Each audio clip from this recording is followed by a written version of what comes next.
स्वागत है आप सभी का फिर से एक बार आरसीबियंस ऑफिशियल में। बीच में थोड़ी गड़बड़ हो गई थी चैनल के साथ, चैनल हो गया था हैक, जिसकी वजह से अभी 2 हफ्ते में हम कुछ कंटेंट नहीं डाल पाए थे। लेकिन अब फिर से चैनल का एक्सेस मिल चुका है। ये कहानी कभी डिटेल में कभी आप सभी को बताएंगे कि क्या बैकग्राउंड में चला था। लेकिन अब आ जाते हैं हमारे मेन टॉपिक पे। Lime Livingstone. लाइम लिविंगस्टन सभी आरसीबी फैन बेस में अभी डिवाइड कर रखा है। कुछ कहते हैं कि इनको रिलीज़ कर देना चाहिए, कुछ कह रहे हैं इनको रिटेन कर लेना चाहिए। अब ये बात क्यों चल रही है? असल में फिनिक्स जो टीम है 100 के अंदर, उसके कप्तान है लैम लिविंगस्टन। उस टीम का परफॉर्मेंस तो बहुत अच्छा नहीं है, 4 में से अभी तक 1 मैच वो टीम जीती है। लेकिन जो पर्सनल परफॉर्मेंस आ रहा है लैम लिविंगस्टन का, वो बहुत अच्छा आ रहा है। तो एक सेट ऑफ फैंस का ये कहना है क्वालिटी ऑफ प्लेयर्स है 100 के अंदर, वो बहुत ज़्यादा अच्छी नहीं होती, आईपीएल लेवल की नहीं होती। और लिविंगस्टन अक्सर हमको इसी तरीके का लालच देते हैं, टीम्स उनसे अट्रैक्ट होती है और फिर जब ज़रूरत पड़ती है तो वो उस तरीके का परफॉर्मेंस नहीं दे पाते। जैसे कि हम इस साल देखें तो आरसीबी ने 10 मौके दिए इनको, और ऐसा भी नहीं था कि उनको एक मौका दिया हो, 2 मौके दिए हो, पूरे बराबर 10 मौके दिए हैं। उसमें भी रेगुलर मौके दिए हैं। पहले तो 6 से 7 मैच लिविंगस्टन खेल लिए थे, उसमें बिल्कुल भी नहीं चले, उसके बाद में इनको बाहर किया गया। तो इनके 10 मैच में 110 रन थे। तो उससे ये पता चलता है कि मतलब जो कंसिस्टेंसी और जो इम्पैक्ट लिविंगस्टन से उम्मीद थी वो तो नहीं मिला है। अगर कोई भी सिर्फ इन स्टैट्स के मतलब से अपनी रिलीज और रिटेन लिस्ट बनाएगा तो लिविंगस्टन का नाम दूर दूर तक नहीं आएगा। तो एक फैक्टर कि लिविंगस्टन रिटेन हो सकते हैं, तो वो सबसे बड़ा फैक्टर ये हो सकता है कि मो बोबाट और एंडी फ्लावर, इनका लिविंगस्टन पे भरोसा।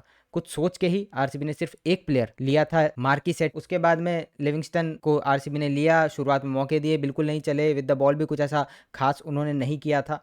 और जब अब आईपीएल ख़त्म हो चुका है, T20 की जो टीम है इंग्लैंड की, उसमें भी इनका नाम नहीं आया था।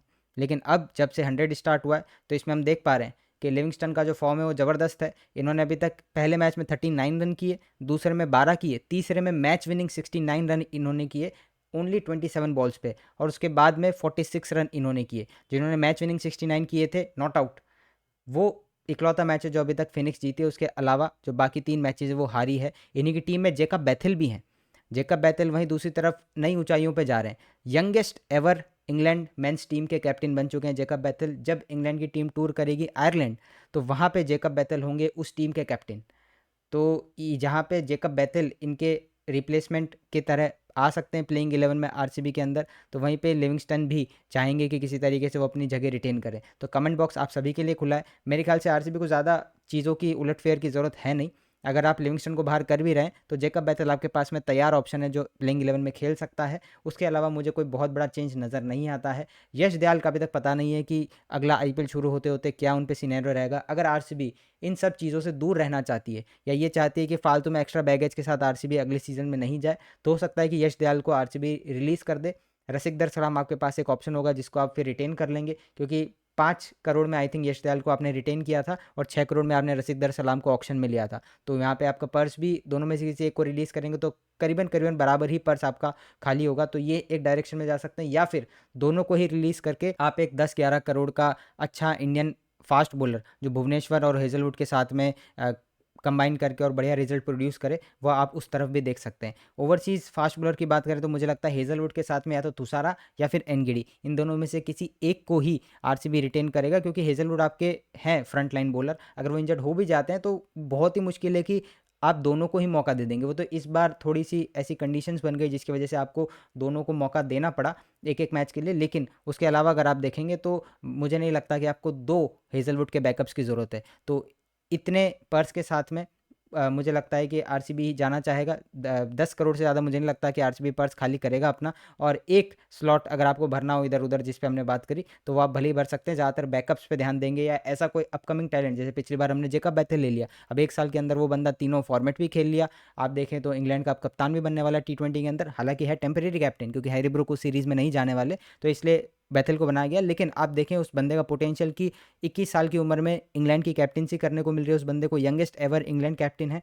और वहीं पे हम बात करें लिविंगस्टन की, जो अच्छे फॉर्म में तो है, जो आपको झलकियाँ देता भी है कि वो अपने दम से मैच जितवा सकता है, इम्पैक्ट दे सकता है, लेकिन आरसीबी के लिए अभी तक नहीं किया है। वहीं पे बेथल ने अभी तक 2 मैच खेले थे, पहले में मिचेल स्टार्क को चौका छक्का मारता, दूसरे में सीएसके के खिलाफ बहुत अच्छा ओपनिंग पार्टनरशिप इन्होंने करी थी विराट कोहली के साथ। तो डिसीजन आरसीबी के पास होगा, हो सकता है दोनों ही रिटेन हो जाएं और खेले बारी बारी से, दोनों को मौका मिलेगा और फिर ये वाला सीजन होगा जिसमें डिसाइड कर लेगी आरसीबी की इन दोनों में से किसको आगे लेके जाना। और मेरे ख्याल से पलड़ा इस समय जेकब बेथल का ही ज़्यादा भारी है। वहीं पे यंग टैलेंटेड प्लेयर्स की बात करें, गुरजपनीत को बाहर करा था सीएसके ने और डेवाल ब्रेविस को लाए थे, तो उस समय भी काफ़ी ये था इंटरनेट पे कि कैसे गुरजपनीत क्या इंजर्ड हैं या फिर आप लूप होल है कोई आईपीएल के रूल्स का वो उसका इस्तेमाल कर रही है सीएसके, तो उस पर तो क्लैरिफिकेशन नहीं आया था। लेकिन एक क्लैरिफिकेशन अभी सीएसके की तरफ से आ रहा है कि जो डेवाल ब्रेविस हैं उनको सभी रूल्स एंड रेगुलेशंस जो भी आईपीएल के होते हैं उसके हिसाब से ही रिप्लेसमेंट साइन किया गया गुरजपनीत का। तो इसलिए अगले साल सीएसके अगर चाहे तो डेवाल ब्रेविस को रिटेन कर सकता है।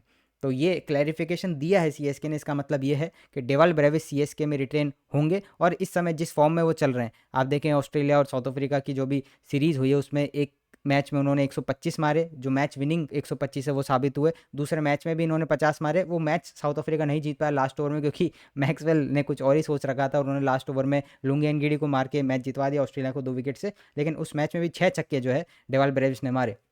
तो इतना यंग टैलेंटेड प्लेयर अगर आपके पास में है और सीएसके अभी सोच भी रहा है कि ट्रांजिशन किया जाए नई जनरेशन पे, तो मुझे लगता है कि डेवाल ब्रेविस को रिलीज़ करना इस समय सबसे बड़ी मूर्खता होगी। इसलिए ये जो स्टेटमेंट आया है, जो क्लैरिफिकेशन आया है, तो इसको देख के लगता है कि सीएसके अब डेफिनेटली रिटेन करने वाली है डेवाल ब्रेविस को। यश दयाल को मुझे लगता है आरसीबी रिलीज़ कर देगा, ये मेरा खुद का ओपिनियन है। इसको लेके कोई भी कोई रिपोर्ट्स या फिर कोई रिलायबल सोर्स से ऐसी कोई खबर आई नहीं है। संजू सैमसन का ट्रेड अभी भी हवा में है क्योंकि राजस्थान चाहता है कि उनको कोई प्लेयर दिया जाए और सीएसके जो है उनको 18 करोड़ देने में इंटरेस्टेड है। वहीं पे अगर बात करें केकेआर की, तो वो भी ज़्यादा प्लेयर तो नहीं दे सकते क्योंकि 24 करोड़ के अगर वेंकटेश अय्यर जाना भी चाहे राजस्थान, तो राजस्थान क्यों लेगी 24 करोड़ का? इससे अच्छा तो केकेआर उनको रिलीज़ कर दे, राजस्थान उनको कई गुना कम दाम में ले सकती है ऑक्शन के अंदर। तो डिसीजन अभी हवा में है, लेकिन ऑलमोस्ट आप ये श्योर मानिए कि अगले सीज़न संजू सैमसन आपको राजस्थान में नहीं देखने को मिलने वाले। कप्तान कौन होगा? रियान पराग होगा या फिर जायसवाल होगा? ये भी डिसीजन बहुत ही मतलब क्रूशियल होगा अगर आप बात करें फ्यूचर ऑफ राजस्थान रॉयल्स। लेकिन इस समय काफ़ी दिक्कत की बात है संजू सैमसन राजस्थान के लिए, क्योंकि एक जो बढ़िया सॉल्यूशन है जो दोनों ने सोचा होगा, तो वो अभी तक इनको नहीं मिल पा रहा है। पहली डेस्टिनेशन जो है वो सीएसके ही प्रीफर करेंगे संजू, अगर वहाँ नहीं होता है तो केकेआर भी काफ़ी अच्छा एक ऑप्शन हो सकता है, जहाँ क्या पता उनको कप्तानी भी मिल जाए। तो आप ये जो सभी चीज़ें हमने डिस्कस करी है उस पर आप अपने ओपिनियन कमेंट में दे सकते हैं। और एक जाते जाते एक मैं बात बता दूं जो आप सभी को ऑलरेडी पता है, लेकिन वो प्लेयर जो मेरे ख्याल से बेस्ट प्लेयर था आरसीबी का इस सीज़न, जितना उसको मौका मिला उसने बेस्ट किया, वो था टिम डेविड। जब भी आया मिडिल में अपना वो काम बखूबी करके गया और इसलिए अब वो ऑस्ट्रेलिया के लिए भी बढ़िया कर रहा है। कॉन्फिडेंस उसका ऊपर हुआ आईपीएल जीतने के बाद। सब ने जिसने कह दिया था कि टिम डेविड अब काम का नहीं है, टी20 अब शायद उसके लिए नहीं रहा, तो टिम डेविड आता है आरसीबी में अपना बेस्ट करके जाता है। और अब देखिए टिम डेविड ऑस्ट्रेलिया के लिए इतना बढ़िया करा कि जो ऑस्ट्रेलिया ने सीरीज़ जीती है अगेंस्ट साउथ अफ्रीका, वहाँ पे मैन ऑफ द सीरीज़ का अवार्ड जो है टिम डेविड को मिला। 3 मैच में 150 रन टिम डेविड ने किए हैं। पहले मैच में तो मैन ऑफ द मैच भी थे और अब प्लेयर ऑफ द सीरीज़ उनको मिला है। 176 का स्ट्राइक रेट था। तो भाई ये बंदा जो आरसीबी ने तराशा है मात्र 1.5 करोड़ में, तो ये काफ़ी काम का बंदा है इस समय। तो आरसीबी गले से लगा के रखे टिम डेविड को और हम सब आरसीबी फैंस की सारी दुआएं जो है वो टिम डेविड के साथ है। तो इसी के साथ वीडियो एंड करते हैं। आप लोग बताइए कमेंट में कि आपको क्या और आगे वीडियो हमारी तरफ से देखना है। और हम वेल एंड ट्रूली वापस आ चुके हैं, तो लगातार कंटेंट जो है आपको मिलता रहेगा आईपीएल से रिलेटेड, इंडियन क्रिकेट टीम से रिलेटेड। तो चैनल को कर दीजिए सब्सक्राइब, वीडियो को कर दीजिए लाइक और दोस्तों के साथ अपने शेयर भी कर लीजिए। मिलते हैं आपसे अगली वीडियो में, तब तक के लिए गुड बाय और जय हिंद।